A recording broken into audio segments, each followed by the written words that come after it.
அனைவருக்கும் வணக்கம். நான் கிச்சனில் இருக்கப்போ சமையல் பண்ணிகிட்ருக்கேன்.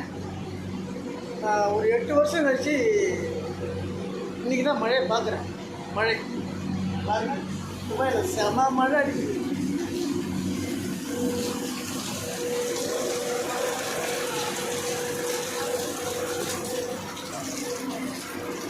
மழையை பார்த்து ரொம்ப நாளாச்சு, இன்றைக்கி தான் பார்க்குறேன்.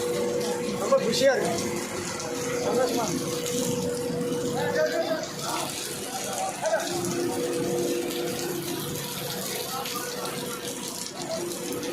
இது வந்து பாலைவன பூமி, அதிகமாக மழை வராது. ஆனால் செம மழை வருது.